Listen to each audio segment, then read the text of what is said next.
सोलापूर जिल्हा बँकेतील 238 कोटी 43 लाख रुपयांचे कर्ज वाटप आणि बँकेच्या नुकसानीस जबाबदार धरून चौकशी अधिकाऱ्यांनी वसुलीसाठी संचालकांना नोटिसा पाठवल्या आहेत. त्या विरोधात संचालक मंडळांनी सहकार मंत्र्यांकडे अपील केले आहे. त्या पार्श्वभूमीवर सहकार मंत्री बाबासाहेब पाटील यांचा सोलापूर दौरा विशेष महत्त्वाचा होता. या दौऱ्यात माजी अध्यक्ष राजन पाटील, दिलीप माने आणि दीपक साळुंखे यांनी सहकार मंत्री पाटील यांची भेट घेऊन बंद खोलीत केलेली चर्चा विशेष ठरली आहे. बीडच्या मस्साजोग गावचे सरपंच संतोष देशमुख यांच्या हत्येचे पडसाद राज्यभर उमटत आहेत. संतोष देशमुखांना न्याय मिळावा यासाठी राज्यातील विविध भागांमध्ये मोर्चे काढण्यात येत आहेत. बीड, परभणीनंतर आता पुण्यातही जनआक्रोश मोर्चा काढण्यात आला आहे. लाल महाल ते जिल्हाधिकारी कार्यालयापर्यंत मोर्चा काढण्यात आला असून मोठ्या प्रमाणावर गर्दी झाली आहे.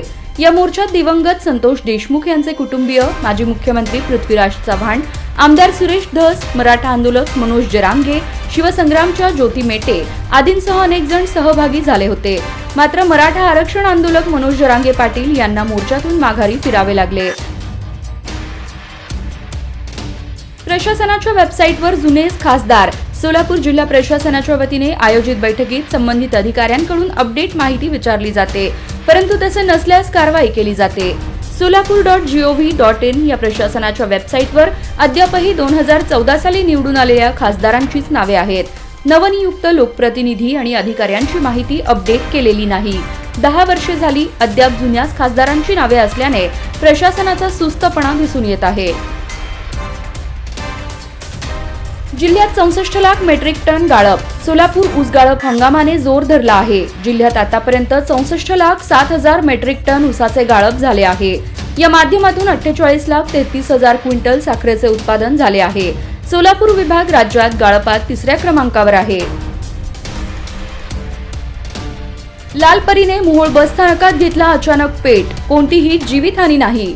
मोहोळ बस स्थानकात सांगोला डेपोची बस क्रमांक MH11 BL 9451 सांगोला हैदराबाद गाडी एकूण 69 मोठे लहान 4 असे प्रवासी असे एकूण 73 प्रवाशांसह थांबली होती. बसच्या इंजिनने अचानक पेट घेतल्याने लागलेल्या आगीत बसच्या इंजिनसह चालक, केबिन पूर्णपणे जळून भस्मसात झाली.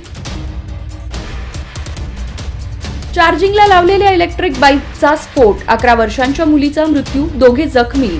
चार्जिंगला लावलेल्या इलेक्ट्रिक बाईकचा स्फोट झाल्यानंतर घराला आग लागली. या आगीच्या घटनेत 11 वर्षांच्या मुलीचा मृत्यू झाला असून दोघे होरपळले आहेत. मध्य प्रदेशातील रतलाम इथे ही दुर्घटना घडली आहे. चिमुकली आपल्या आजोबांकडे सुट्टीनिमित्त आली असताना घडलेल्या या दुर्घटनेनंतर कुटुंबियांवर दुःखाचा डोंगर कोसळला आहे. मुंबईत पोलिसांचा कडक बंदोबस्त पाहायला मिळत आहे. मुंबई पोलिसांकडून 5 पेक्षा अधिक लोकांना बेकायदेशीररित्या 15 दिवस एकत्र येण्यास मज्जाव घालण्यात आला आहे. मुंबई पोलिसांकडून शहरात 9 जानेवारी ते 23 जानेवारीपर्यंत एकत्र येण्यास मज्जाव घालण्यात आला आहे. 9 जानेवारीच्या मध्यरात्रीपासून हा आदेश लागू करण्यात आला आहे. स्टेट बँकेचे ATM मशीन गॅस कटरने फोडून तब्बल 18 लाख लुटले. पोलिसांनी चोरट्यांचा थरारक पाठलाग केला. कोवाड येथील स्टेट बँक ऑफ इंडियाचे ATM मशीन चोरट्यांनी शनिवारी रात्री 12:15च्या सुमारास गॅस कटरने फोडून त्यातील 18,77,300 रुपयांची रोकड पळवली. घटनेची माहिती मिळताच चंदगड पोलिसांनी सर्वत्र नाकाबंदी केली. पळून जाणाऱ्या चोरट्यांचा भरधाव मोटारीने नेसरी येथे पोलिसांनी रस्त्यावर लावलेले बॅरिकेड उडवून लावले. नेसरी पोलिसांनी जीव धोक्यात घालून चोरट्यांचा थरारक पाठलाग केला.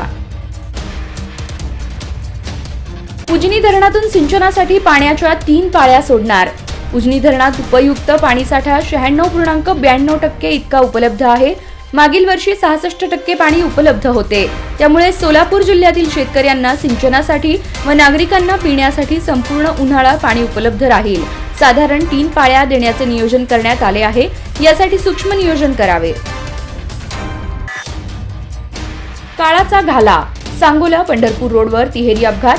विद्यार्थ्याचा जागीच मृत्यू. 2 दुचाकी व कारच्या तिहेरी अपघातात अभियांत्रिकी महाविद्यालयात शिकत असलेल्या एका 22 वर्षीय विद्यार्थ्याचा जागीच मृत्यू झाला. गुरुवारी दिनांक 26 रोजी दुपारी 1:30च्या सुमारास सांगोला पंढरपूर रोडवरील मांजरी देवकातेवाडी पाटीजवळ हा अपघात झाला. सुनील संजय मोटे असे मृत विद्यार्थ्याचे नाव आहे.